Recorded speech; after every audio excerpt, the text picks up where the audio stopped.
말랑말랑해서 선호하시는 분들이 있는데, 나는 가격이 똑같다 그래도 내가 받을 거야.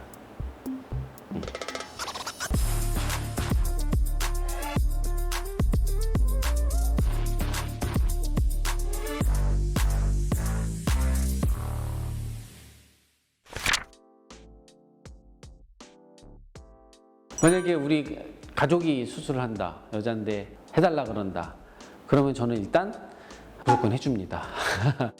보형물은요? 모티바. 그리고 겨절이냐 밑선이냐 고르라 그러면은 밑선절개 하라 그럴 것 같아요. 이게 그래도 무슨 일이 생겨도 대처가 쉽고,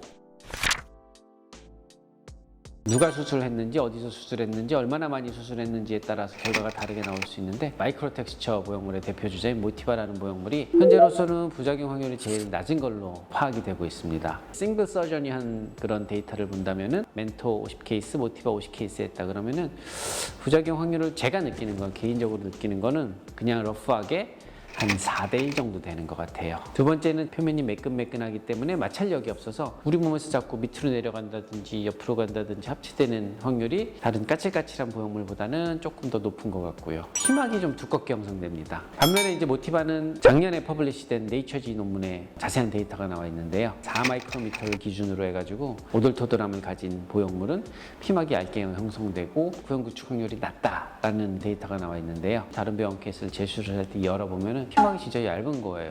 보형물은 아무래도 모티바 쪽이 마음이 편하지 않을까? 멘토사로 하시는 분들의 가장 큰 이유는, 첫 번째는 말랑말랑하다예요. 말랑말랑해서 멘토를 선호하시는 분들이 있는데, 사실 몸 안에 들어가면 잘 구별은 안 됩니다. 저보고 조금 조직 두꺼운 사람 왼쪽 모티바, 오른쪽에 멘토 놓고 만져봐서 맞추라 그러면 저는 못 맞출 것 같아요. 그래서 사실 들어갔을 때 촉감은 그렇게 큰 차이가 없고, 멘토사에서 또 새로운 신제품이 나왔는데 아이러니하게도 점점 더 단단하게 만들어지고 있어요.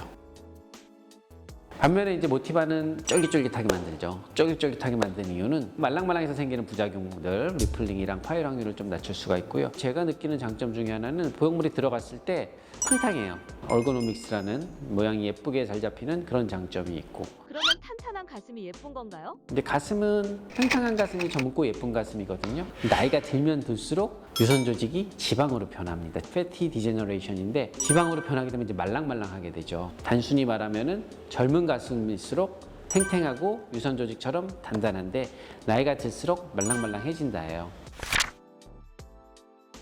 사실 뭐 안전하지 않다의 문제가 아니라 미국 시장에서 판매를 할 수 있느냐 없느냐의 문제지, 오히려 FDA 승인을 받았던 엘러간 보형물이 큰 문제가 됐던 적도 있고, 그래서 이거는 한국 식약청이 승인이 났다면 한국에서는 팔 수 있는 제품이라고 판단이 되는 거고, 작년부터 받는다는 얘기가 있으니까 아무래도 1, 2년 내로 승인 소식이 들리지 않을까 싶습니다.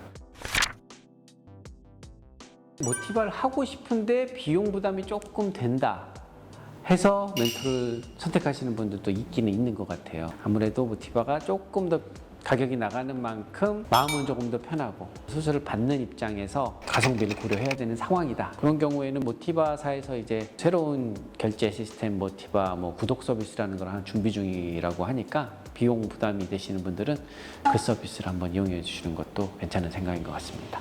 제가 트랜스젠더고 수술을 받아야 된다 그러면 밑선절개, 이중평면, 모티바